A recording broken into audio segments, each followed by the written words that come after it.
ఇంగ్లీష్‌లో మాట్లాడాలంటే భయమా? మీలాంటి వాళ్ళ కోసమే spoken English personal training classes వెంటనే జాయిన్ అవ్వండి. నమస్కారం. నేను మీ సంగీత. ఇప్పుడు మన చేతుల్లో మొబైల్ లేకపోతే మన జీవనమే లేదు. ఆండ్రాయిడ్ మొబైల్ ఉంది అనంటే ఏదో సెర్చ్ చేస్తూనే ఉంటాం. మనకేదైనా ఇన్ఫర్మేషన్ కావాలి, దాని గురించి తెలుసుకోవాలి అంటే మనం ఏం చేస్తాం? గూగుల్‌లోకి వెళ్తాం. ఇమ్మీడియేట్‌గా దానికి సంబంధించిన ఇన్ఫర్మేషన్ కావాలి అని చెప్పేసి టైప్ చేస్తాం. దానికి సంబంధించిన డీటెయిల్స్ రాగానే మనం తెలుసుకుంటూ ఉంటాం. అందుకని చెప్పేసి గూగుల్‌ని కాస్త మనం గూగుల్ తల్లి చేసాం. అంటే అందరికీ తల్లి అయిపోయిందన్నట్టు. అంత చక్కగా ఇన్ఫర్మేషన్ అనేది మనకి ఇస్తూ ఉంటుంది. సో, మన జీవనం అనేది మొబైల్ తోటే ముడిపడి ఉంది అని చెప్పుకోవడంలో అందులో అయితే అతిశయోక్తి అయితే లేనే లేదు. మొబైల్ లేకపోతే జీవనమే లేదు. సో, మొబైల్ చేతిలో ఉంటుంది కాబట్టి మనం ఏం చేస్తున్నాం? ఏదో ఒకటి మనకు ఖాళీ టైం ఉంటే సెర్చ్ చేస్తూనే ఉంటాం. ఈ సెర్చ్ చేసడంలో కూడా గూగుల్‌లో సెర్చ్ చేయాల్సినవి ఉంటాయి, చేయకూడనివి ఉంటాయి. ఒక 4 మాత్రం ఎట్టి పరిస్థితుల్లో మీరు గూగుల్‌లో సెర్చ్ చేశారా, మీరు జైలుకు వెళ్ళడం మాత్రం ఖాయం. ఆ 4 ఏంటనంటేను ముందుగా చిన్న పిల్లలకు సంబంధించిన అశ్లీల చిత్రాలు కానివ్వండి, వీడియోలు కానివ్వండి దయచేసి అసలు సెర్చ్ చేయకూడదు. సెర్చ్ చేశారా మీ పైన ఏదైతే ఉంటుందో పోక్సో కింద కూడా కేసు ఫైల్ అయ్యే అవకాశాలు ఉంటాయి. ఎందుకంటే మీరు ఆ చిత్రాన్ని డౌన్లోడ్ చేస్తారు, లేదంటే వీడియోని డౌన్లోడ్ చేసి వేరే వాళ్ళకి షేర్ కూడా చేస్తూ ఉంటారు కొంతమంది. చేయడం వల్ల అది సైబర్ క్రైమ్ కింద కూడా రావడం జరుగుతుంది. ఎందుకంటే డిజిటల్ టు డిజిటల్కి అంటే మీరు ఏదైతే ఒక మొబైల్ నుంచి ఇంకొక మొబైల్కి మీరు పాస్ చేశారు కాబట్టి అది కూడా సైబర్ క్రైమ్ కింద కూడా రావడం జరుగుతుంది. సో ఇట్లా మీరు శిక్షను అనుభవించే అవకాశాలు ఉంటాయి. దాంతో పాటు కూడా ఫైన్ ఉంటుంది. అలాగే ఒక బాంబును ఎలా తయారు చెయ్యాలి, ఆయుధాన్ని ఎలా తయారు చెయ్యాలి అని ఎట్టి పరిస్థితుల్లో సెర్చ్ చేయకూడదు. సెర్చ్ చేశారనుకోండి మీరు ఇమీడియట్గా, ఎందుకంటే ఇప్పుడు మన దేశంలో చూస్తున్నాం కదా యుద్ధాలు అనేవి జరుగుతూ ఉన్నాయి. మొన్న మనకి ఉన్న పాకిస్తాన్కి కూడా యుద్ధం జరిగింది. సింధూర్ అని చెప్పేసి మనం కొత్తగా ఒక పేరు కూడా కన్సిడర్ చేసేసుకొని యుద్ధం కూడా జరిగిన.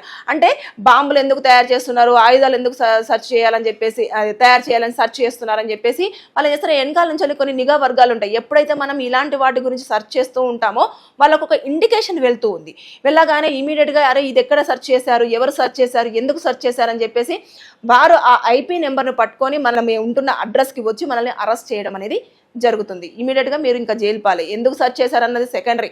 ఫస్ట్ ఆఫ్ ఆల్ మీరు అసలు నిజమా కాదా అని తెలుసుకోవడానికే తల ప్రాణాలు తోకకొచ్చేస్తాయి. ఎందుకంటే మీరు ఏదో సరదాగా సెర్చ్ చేసినా సరే అది ఒక దోషిగానే మీరు నిర్ధారించబడే అవకాశాలు ఎక్కువగా ఉంటాయి. ఎందుకంటే ఇప్పుడు జరుగుతున్న కాలక్రమంలో జరుగుతున్న యుద్ధాలు కానివ్వండి, అనుభవంలో దానికి సంబంధించింది కానివ్వండి, ఇవన్నీ జరుగుతున్నాయి. సో ఇదొకటి. అంతేకాకుండా హ్యాకింగ్ అంటే ఇతరుల డేటాని మనము కలెక్ట్ చేసుకోవాలి అనే నేపథ్యంలో మొబైల్ని కానివ్వండి, బ్యాంక్ డీటెయిల్స్ కానివ్వండి, వాటిని ఎలా హ్యాక్ చేయాలి అని చెప్పేసి కనుక మీరు సెర్చ్ చేశారా మీరు ఇంకా జైలు పాలే. దాంతోపాటు ఇంకా 4వది పైరేటెడ్ మూవీస్ సెర్చ్ చేసి దాన్ని డౌన్లోడ్ చేయడము చూడడం చేశారా ఇంకా మీరు జైలుకు వెళ్ళాల్సిందే. అంటే ఈ 4ంటిని ఎట్టి పరిస్థితుల్లో మీరు సరదాగా కానివ్వండి, లేదంటే నామకే వాస్తే కానివ్వండి, లేదంటే సెర్చ్ చేస్తే ఏమవుతుంది అని కానివ్వండి, ఎట్టి పరిస్థితుల్లో వీటిని కనుక మీరు గూగుల్లో సెర్చ్ చేశారా మీరు ఇంకా జైలుకు వెళ్ళి మీ జీవితం జైల్లోనే గడపాల్సిన పరిస్థితులు ఎదుర్కొనే అవకాశం ఉంటుంది.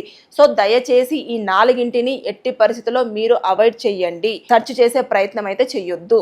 ఎందుకంటే ఇప్పుడు మన మొబైల్ అనేది మన చేతిలో ఉండడం కాకుండా పిల్లలు తర్వాత నెక్స్ట్ ఎవరైనా మొబైల్ ఆడుకుంటూ ఉంటే అది ఏదో ఒక యాప్ ఓపెన్ అవుతుంది. ఆ యాప్లో నుంచి ఎటేటో పోతూ ఉంటుంది, ఏదో నొక్కుతూ ఉంటారు. వాళ్ళకి తెలియదు ఇదే నొక్కాలి ఇదే నొక్కకూడదు అన్న విషయాలు కూడా తెలియదు. అది మీరు వెళ్ళారా లేకపోతే పిల్లలే వెళ్ళారా అన్నది కూడా తెలియదు. అంటే మనము ఏదైనా ఒక వర్డ్ ఇవ్వగానే దానికి సంబంధించినది కింద వస్తూ ఉంటుంది. సో అది రాగానే ఏదో ఒక దానిపైన ఫింగర్ ఇలా పడగానే అది ఇమీడియట్గా సెర్చ్ బార్లోకి వెళ్ళడం, సెర్చ్ నుంచి వెళ్ళి మొత్తం కింద డేటా అంతా కూడా రావడం జరుగుతుంది. అంటే కొన్నిసార్లు మన చేతి నుంచి జరిగిన కొన్నిసార్లు మన పరిధిలో లేకుండానే జరిగే పరిస్థితులు ఉంటాయి. ఆ నేపథ్యంలో కూడా మీరు ఖచ్చితంగా సంజాయిషి ఇచ్చుకోవాల్సి ఉంటుంది, మీరు ప్రూవ్ చేసుకోవాల్సిన అవసరం కూడా ఉంటుంది.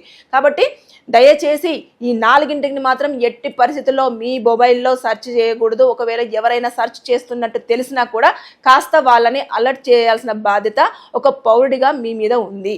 కాబట్టి దయచేసి ఈ 4ంటికి దూరంగా ఉండండి. గూగుల్ని మంచి వేలోనే ఉపయోగించండి. మీకు ఏ ఇన్ఫర్మేషన్ అయినా కావాలి అంటే తెలుసుకునే ప్రయత్నం చేయండి. కానీ ఇలాంటి వాటి కోసం మాత్రం ఎట్టి పరిస్థితుల్లో సెర్చ్ చేసి అనవసరంగా ఇబ్బందుల పాలు కాకూడదని చెప్పేసి నేను ఈ వీడియో త్రూ మీకు చెప్పడం జరుగుతుంది.